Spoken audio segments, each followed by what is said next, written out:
ಕವಿ ಕಾವ್ಯ ಕಥಾ ಸಂಗಮ 6ನೇ ಆವೃತ್ತಿಯ 240 ಕೃತಿಗಳ ಮುದ್ರಣೋತ್ಸವವನ್ನು ಆಚರಿಸ್ತಾ ಇದ್ದೇವೆ. ಹಾಗೂ ನಮ್ಮ ಸಂಸ್ಥೆಯ ಹೆಮ್ಮೆಯ ವಿಚಾರವೆಂದರೆ 2ನೇ ವಾರ್ಷಿಕೋತ್ಸವವನ್ನು ಕೂಡ ಇದೇ ವೇದಿಕೆಯಲ್ಲಿ ಆಚರಿಸ್ತಾ ಇದ್ದೇವೆ. ನಿಮ್ಮೆಲ್ಲರಿಗೂ ಕೂಡ ಪ್ರೀತಿಯ ಸ್ವಾಗತವನ್ನ ಕೋರ್ತಿದ್ದೀನಿ.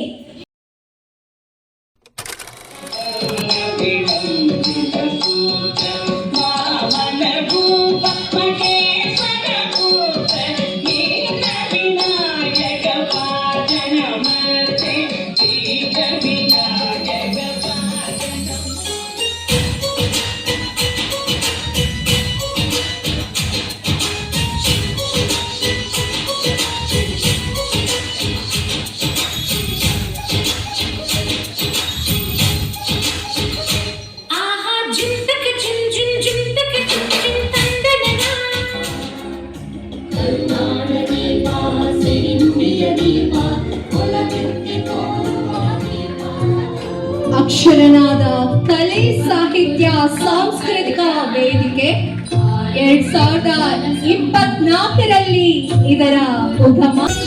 ದುಡಿಯೋದಕ್ಕೆ ಮೈಯ ತುಂಬರ ಶಕ್ತಿ ಸೂರ್ಯವಂಶದವರು ಶತ್ರುಗಳಿಗೂ ವಿಷ ಕೊಡೋದಿಲ್ಲ. ಅಂತದ್ರಾಗೆ ನಾನೇ ದ್ಯಾವರು ಅಂತ ಪೂಜೆ ಮಾಡೋ ನನ್ನ ಕಂದ ನನಗೂ ವಿಷ ಕೊಡ್ತಾನ. ಅವನು ಕೊಟ್ಟಿದ್ದು ಭಟ್ಕಳದ ಹುಡುಗ, ಅದು ನಮ್ಗಿನ್ನು ಹೆಮ್ಮೆ, ನಮ್ಮೂರಿನವರು ಅಂತ. ನಿಜಕ್ಕೂ ಇವರು ಅಷ್ಟು ಅದ್ಭುತವಾಗಿ ಕೆಲಸ ಮಾಡಿದ್ದಾರೆ. ಡಿಸೈನಿಂಗ್ ವರ್ಕು ಹಾಗೂ ಪ್ರಿಂಟಿಂಗ್. ಏನ್ ಗೊತ್ತಾ ವಿಶೇಷ, ಎಷ್ಟೇ ರಾತ್ರಿ ಕಾಲ್ ಮಾಡ್ಲಿ ಎತ್ತಿ ಮಾತಾಡ್ತಾರೆ. ಅದು ಬೇಕಾಗಿರೋದು. ನಾವಿಲ್ಲಿ ಪ್ರತಿಕ್ರಿಯೆ ನಾವೇನ್ ಕೊಡ್ತೀವಲ್ಲ ಅದಕ್ಕೆ ಸರಿಯಾದ ಪ್ರತಿಕ್ರಿಯೆ ಬರ್ಬೇಕು. ಹಾಗೆ ಪ್ರತಿಫಲ ತುಂಬಾ ಅದ್ಭುತವಾಗಿರುತ್ತೆ ಅನ್ನೋದಕ್ಕೆ ಸಾಕ್ಷಿ. ಮೊದಲನೇದಾಗಿ ಅಷ್ಟಮುಖಿ ಎಂಬ ಪುಸ್ತಕವನ್ನ ರಚಿಸಿರುವಂತಹ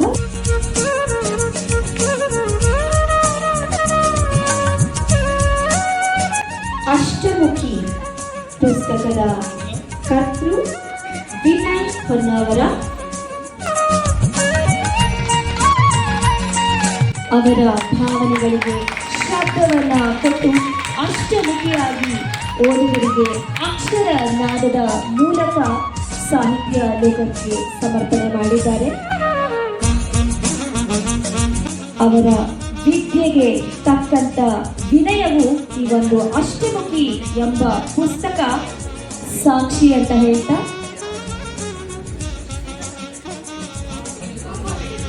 ಅವರಿಂದ ಮತ್ತಷ್ಟು ಮಗದಷ್ಟು ಪುಸ್ತಕಗಳು